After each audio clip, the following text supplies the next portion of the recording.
Good afternoon, 5 o'clock. It's 5 o'clock somewhere, and it's 5 o'clock on a great day at Spring One. Thank you guys for joining me.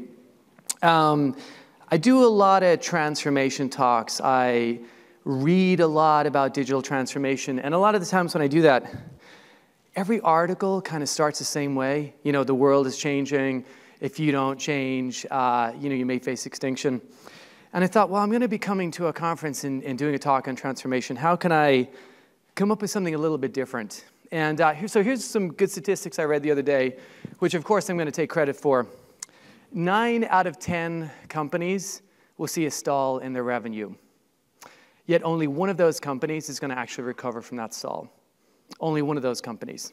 So it's 5 o'clock here. If you have a drink in your hand, that's good, because you probably need one. I know I do.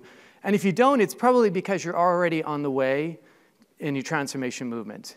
You've already either gotten to the other side and you're fully transformed and you're delivering software rapidly and you're innovating. And if that's the case, that's great. But that's not exactly what I see when I'm out in the market and I'm talking to people. A lot of people tell me they're worried about 3 things. They're worried about the maintenance. How do we take all this value that we have locked away in our legacy systems? And how do we take advantage of innovation? How do we get ahead of that disruptive curve, that technology curve, and deliver new experiences? And the third category to think about is, how can we drive customer loyalty? How can we build great new experiences for our customers? Those are 3 things they worry about. Now, it is 5 o'clock, and we're going to have some fun. So this is me. So if you can't make fun of yourself, who else can you make fun of? I thought, as a dad of 4 kids, your responsibility is to show them movies that you shouldn't show them earlier than you should. And we were one day watching this movie, Back to the Future. And I thought, wow, if I had a time machine and I could go back and give myself advice, what advice would I give myself? So how would I get myself on a path, a transformation path to success? And maybe you're here for that reason too. Before I go any further, I'll introduce myself. My name is Brian Roche. If you've seen me here a few years ago, I was here talking about the Dell EMC Dojo program. That was where, with a great bunch of people, we led a transformation movement to change the way that we work and build transformative technology on Cloud Foundry. I'm now with Cognizant, embarking on an exciting mission to take our clients in the Fortune 2000 on a journey to transform the way they work and to build transformative technology with them. To take those 3 categories, to unlock that maintenance, that value, and innovate and take advantage of new technology to achieve a competitive advantage. And that's what we're going to talk about today. Now, I talk about transformation a lot, and I'm sure you're here because you do the same thing. And sometimes I feel like an island. I'm with a great group of people who are here today, and I'm fortunate enough to stand up here and represent what we're doing. But it's tough. It's a journey. And many people, when they start, want to begin with a fairy tale beginning. They want to write their story and look back and say, in 10, 20 years, this is what we started, this is what we did, and there was this grandiose beginning. And if I could go back, and I used to feel like that way too, and if I could go back, I would tell myself this: start with something that matters. Start with something that is important to the business, and show value. And many people say, well, how will I gain traction for the work that I'm doing? Grow adoption, grow user adoption, and in turn, you will drive revenue. And that will fuel your investment. Now, how do we do this at Cognizant? We are a delivery organization, and I think it's fair to say that we run all these delivery engagements, and I'm always thinking, how can we automate this? How can we make this better? How can we streamline this? So I started there. And we started there, and we said, how can we take this process on a journey? Because it means something to the business. And how do we show success? That's what we mean when we talk about starting with something that is important and growing adoption. Now, to make this easy to digest, because I know you've absorbed a huge amount of information, I've kind of divided this into 3 sections. And we can think of the first section as the basics. I remember talking to an executive once who said, I want to sort of, embark in a transformation movement, but I don't want it to be disruptive. And we don't want to rip up the train tracks. And I'm here to tell you that your transformation movement is going to impact every facet of your business, from your people, your culture, to how you innovate.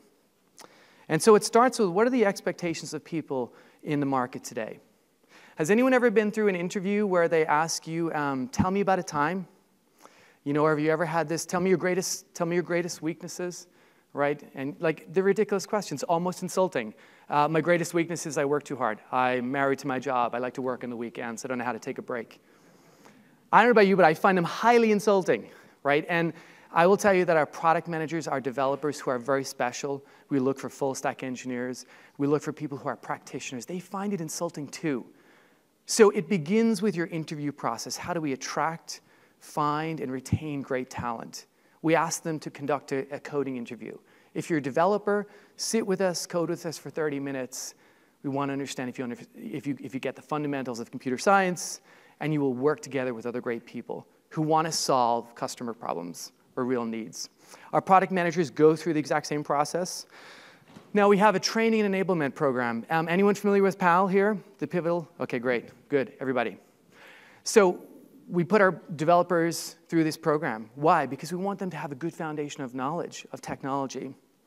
But we recognize that being able to take a client on a transformation journey, there's a little bit of a disparity there. We recognize that in order for you to be able to practice, you have to have immersed yourself.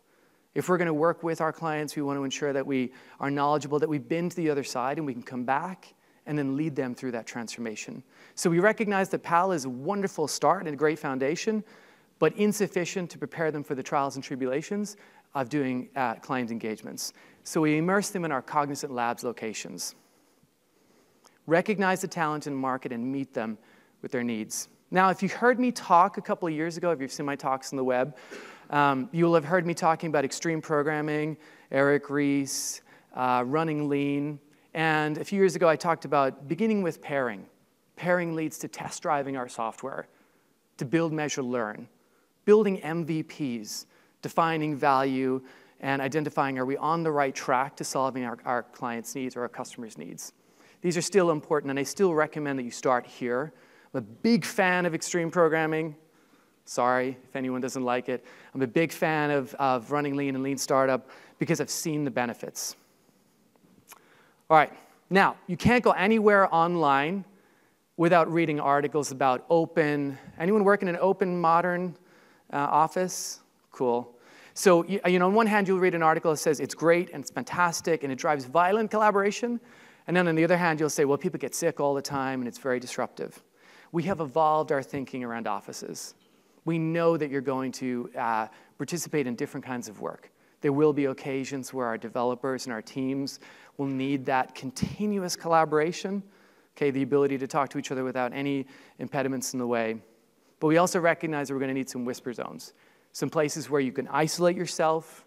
I'm getting older. It's harder to kind of concentrate. So sometimes I need to work by myself, and we recognize that other people do. So we've evolved our locations to meet the needs of the people that we have work there. And we think of Cognizant Labs in those locations as places where we practice extreme programming, lean startup, and running lean, the practitioner's guide. Now that we've covered the basics, some of what I hear when I'm out there talking is, how do we get started? How do you actually kickstart a movement? And by the way, guys, there's seats up here if you want to come forward. It's totally fine. You know, I hear people talk about their transformation movement all the time, and they're hypothesizing. And I'm often in meetings where we're hypothesizing, well, what if this happens and that happens? Just begin. Now, how do we each own that transformation journey? What role can we play? Many times I will say, if leadership is not bought into this vision, and they don't have a point of view, they don't have a direction, they don't more or less know where the North Star is, where they want to take the organization, it's probably unlikely you're going to be successful. But if you are one of those individuals within an organization that is looking to your leadership with the expectation that they're going to begin and execute a transformation movement for you, then you're sadly mistaken. We each own and have a responsibility in upskilling, learning, embracing new technologies, and adopting new work patterns. So transformation happens top-down and bottom-up. And it very much happens on the ground. Okay, now, here's another excuse I hear. Well, you know what? my investment is fixed. I won't get any more investment, and everybody's flat out doing the work that they're doing today. And so I can innovate, and I know that I need to innovate because I'm worried about those 3 buckets, right? I'm worried about the maintenance, and I'm worried about innovation and reimagining those experiences. Well, here's 4 things that you can do today. And here's four ways that you can take responsibility for the work that you're doing and the work that your team is doing.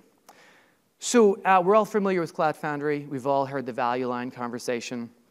And I think at the value line, not just about platform as a service, I think about it as directing what we're doing and how we work. So you should be relentlessly focused on the work that your team is doing.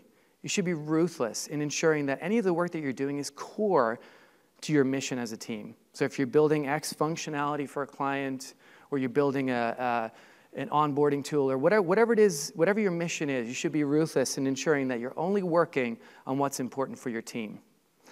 Now, this world is about being connected, but also interconnected, but also independent. That is the world of microservices.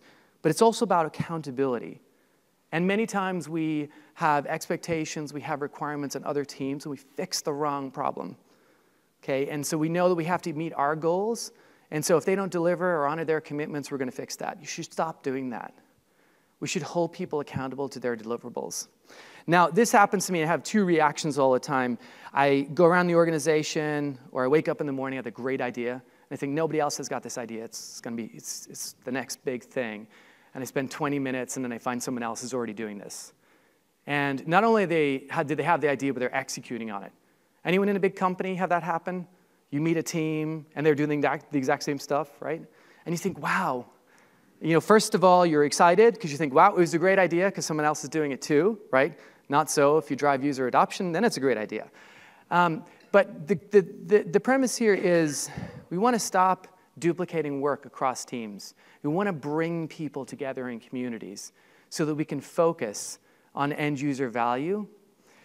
So stop doing it. Lastly, automation. This whole new world is predicated on automation. How can we have knowledge workers focus on work that they should be doing? How can we let machines take care of everything else? So how do we identify intrapreneurs? Anyone familiar with the term intrapreneurs? Cool. So Eric Ries introduced it many years ago. It's kind of widely accepted now that intrapreneurs are entrepreneurs, but inside your company. They've got great ideas. They're innovating. They're playing with new technology. They're taking that technology and they're applying it. So how do you bring those people together? In my past life, we had a technical community where the purpose was to go around the organization and identify all the work that was being done and to figure out how can we bring these people together? Because the enemy is outside your walls, it's not inside your walls. So how do we all work together to achieve a positive outcome, not only for the company, but most importantly, for your customer and for their needs? And lastly, how can we stop doing things that don't make sense to the organization? So very often, we know we have an idea that there's no way we're going to be able to drive user adoption for. So we should stop doing it. Everything should be for a purpose and with a purpose. Okay. Now we've kind of covered the basics. Let's talk about some advanced techniques. So let's start with the outcome. So the goal is to rapidly build software that changes our lives, software that is reimagined, delivers a delightful experience, and drives customer loyalty.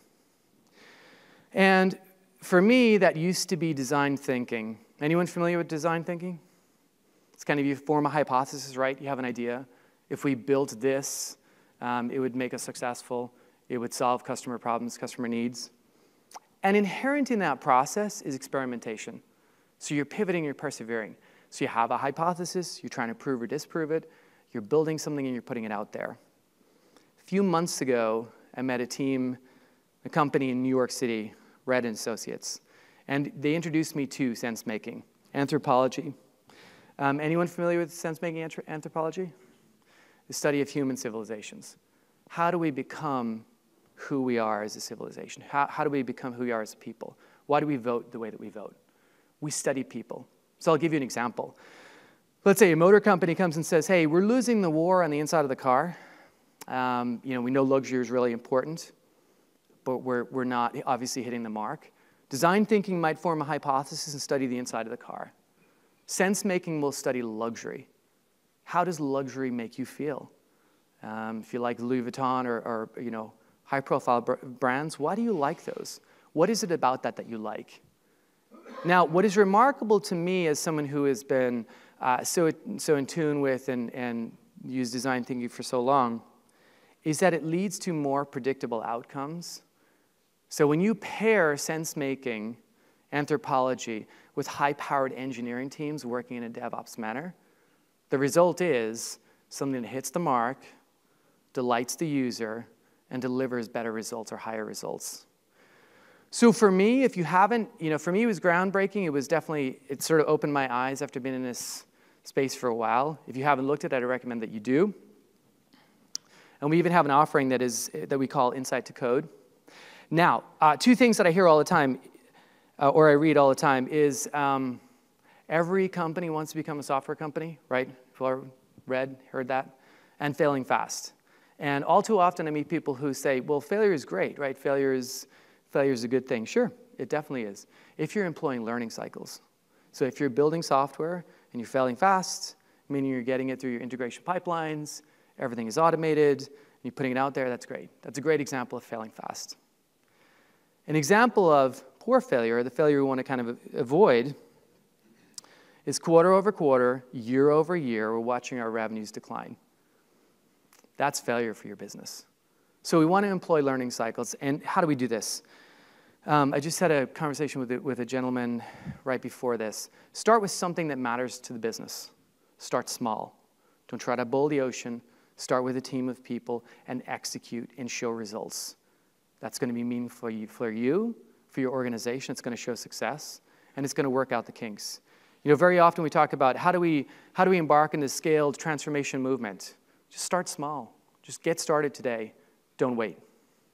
So these are some of the techniques that you can use. Start small, iterate quickly, and iterate with your customers, and get user feedback, get customer feedback. Now, last year I talked about Formula One and the transformation that they had gone through. Anybody watch any Formula One races? Right, the pits. It's like if you blink, you've missed it. Tires are changed. It's exactly what happens when I change my tires. And I thought, we can learn so much from that. They formed empathy for each other. They conducted retros. They streamlined their efficiency, and they delivered rapidly. So I want to talk to you about a company who is 20-plus years old. It's about 250,000 people, has been through the dot-com era, has gone through many transformations and many evolutions, and is currently reinventing themselves again. It probably sounds a lot like your company. This is our company. And so we are embarking on the exact same mission. I know that a lot of people talk about transformation movements, and absent the companies that are born in the cloud, I don't know many companies that are on the other side. We have a lot that we can learn from each other. And it begins, by the way, with adapting how we show up. It begins with adapting how we present ourselves in market, how we meet the expectations of, as we talked about, people that we're interviewing, people that we're trying to attract to our company. And so that is why, if we think back to the maintenance, that bucket that drives our business today, that revenue, how do we unlock that so we can innovate? Well, we need to, first of all, identify the value in that. And we have an offering where we take a customer on a journey or a client on a journey, and we assess the value of the applications. How often are these applications being used? How important are they to the business?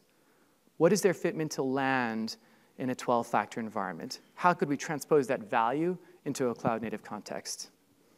And then we do that transformation. We execute that transformation. Because I find it hard to believe, when we did the dojos at Dell EMC, we had help from our friends. We had help from Pivotal. And I find it hard to believe that anybody can embark in a transformation movement without help from a strategic partner that can enable them, that you can immerse with them, and that can be invested with you. Not so that you become reliant, but so that we can teach to fish and send away and ignite those brush fires, a transformation within your organization. And then lastly, bringing to bear the creation of new applications for the digital economy. How can we ensure that we can not just survive, but thrive in the 2021 digital economy? that is when we need to employ strategies like insight to code and build these new transformative experiences. So, in the words of the great philosopher Mike Tyson, everyone has a plan until they get punched in the face. Now, transformation is hard, and I'm not recommending that you punch anyone in the face, and I hope that you don't get punched in the face, but the premise here is that this is really tough. And when you embark on a movement, I can't guarantee that you're even going to be successful. But what I can guarantee is that the world we talked about 3 years ago is here today. It got here sooner than we thought. It's highly disrupted. Technology is moving at a pace like I've never seen before.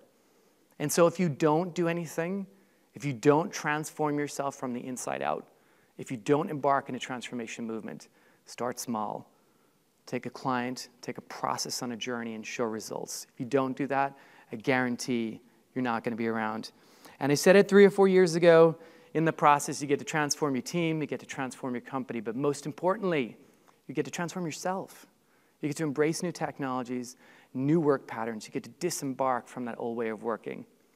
So, if you'd like to be part of an exciting team who is working with the Fortune 2000 to take them on a journey to build technology for the digital economy, shameless plug, we are hiring, and that is it. Thank you, guys. I appreciate it. We can take some questions if you have them.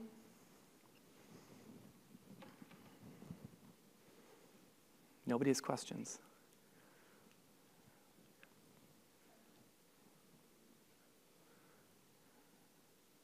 All right, we are good. Thanks, guys.